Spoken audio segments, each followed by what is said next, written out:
Hello, welcome back to the reading of the poem of the Man God, written by Maria Valtorta, Volume 3, Chapter 373, Part 1, Preparation Day in the Streets of Jerusalem, 2nd February 1946.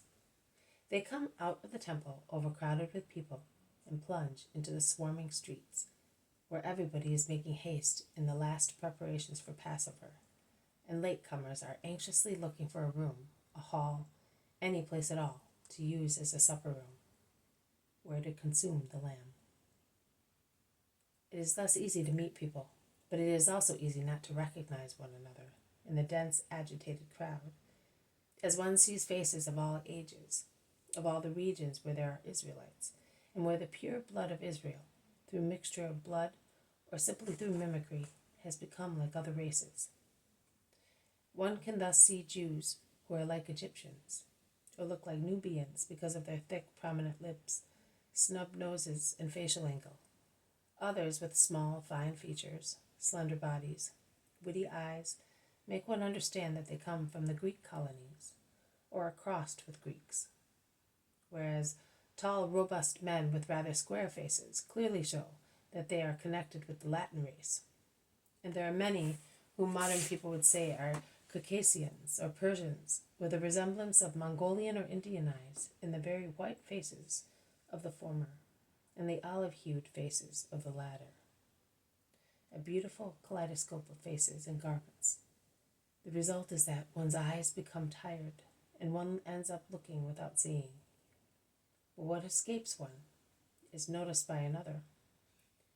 It is therefore understandable that what escapes the master, who is always absorbed in thought, when he is left in peace, without being asked questions, is noticed by this one or that one of his followers. And the apostles, those who are closer to Jesus, point out to one another that they see and talk to one another in low voices, making worldly comments on the people they point out. One such biting comment on an ex-disciple who passes by haughtily, pretending he does not see them, is heard by Jesus, who asks, "To whom were those words referred?" "To that blockhead over there," says James of Zebedee. "He pretended he did not see us, and he is not the only one to do so. But when he wanted to be cured and was looking for you, he did see us. I hope he gets a malignant pustule." "James! Are you standing beside me with such feelings while you are getting ready to consume the lamb? In actual fact, you are more inconsistent than he. He went away openly when he felt he could not do what I said. You instead have remained, but you do not do what I say. Are you not perhaps a greater sinner than he?" James blushes so deeply that he looks congested, and he withdraws behind his companions as he is humiliated. "It hurts to see them behave like that, Master," says John, to support his brother who has been reproached. "Our love rebels, seeing their estrangement." "Of course, but do you think that you can bring them back to love by doing so? Discourteous acts, bad words, insults have never brought a rival or a man of different opinion to where he should be led. It is through kindness, patience, charity, persevering, notwithstanding refusals, that you achieve your purpose.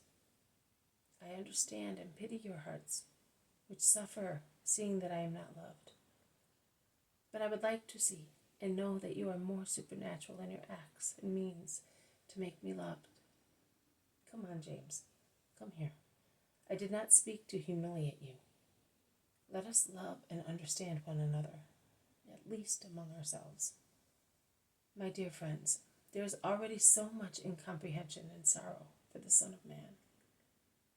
James, who is cheerful again, goes back beside him. They walk for some time in silence. Then Thomas bursts into a thundering exclamation. "But it is really a shame." "What?" asks Jesus. "The meanness of so many people. Master, don't you see how many pretend they do not know you? So what? Will their behavior change one iota of what has been written about me? No, it will not. Only with regard to themselves, what could be written will change. Because in the eternal books, it could be said of them, good disciples. whereas it will be written, they were not good. The coming of the Messiah meant nothing to them. Dreadful words, you know. Worse than Adam and Eve sinned, because I can cancel that sin. But I will not be able to cancel the sin of those who deny the word Savior. Let us go this way. I will stop with my brothers, with Simon Peter and James in the suburb of Ophel. Judas of Simon also will remain with me. But Simon Zealot, John, and Thomas will go to Gethsemane to get the bags. Yes, so Jonah's lamb will not go down his throat the wrong way, says Peter, who is still angry. The others laugh. Be good. There is no reason to be astonished if he is afraid. You might feel the same tomorrow. Me, Master? The Sea of Galilee is more likely to turn into wine than I am to be afraid, states Peter confidently.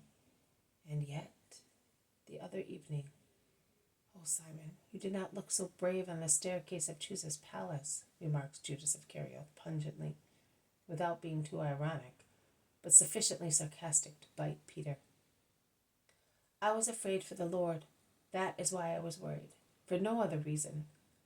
Very well. Let us hope that we shall never be afraid, so that we may not cut a bad figure, eh? Replies Judas of Kerioth, clapping him on his shoulder protectingly and maliciously.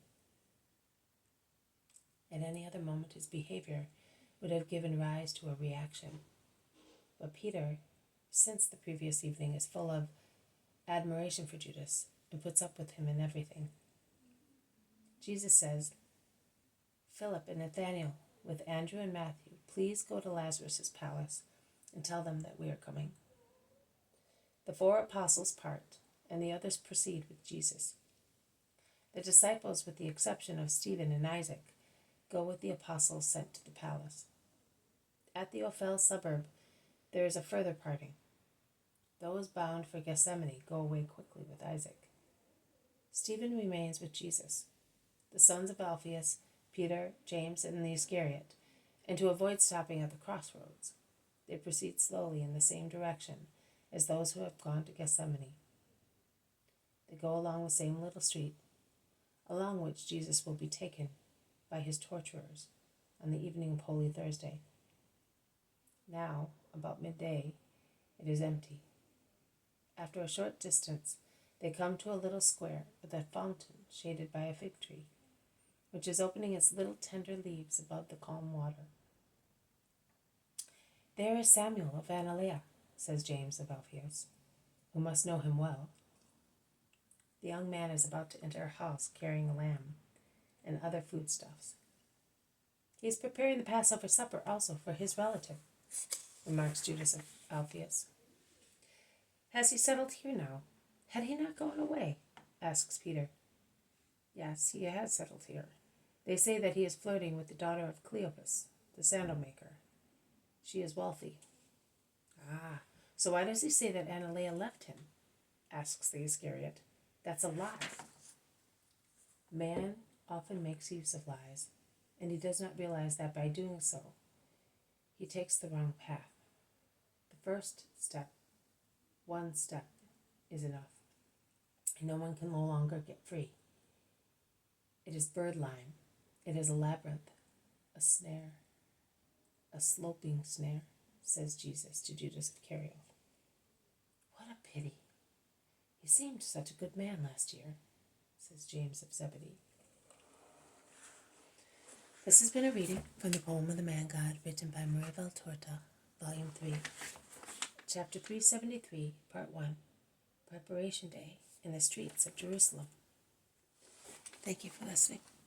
I will see you tomorrow. May God bless you, and may peace be with you.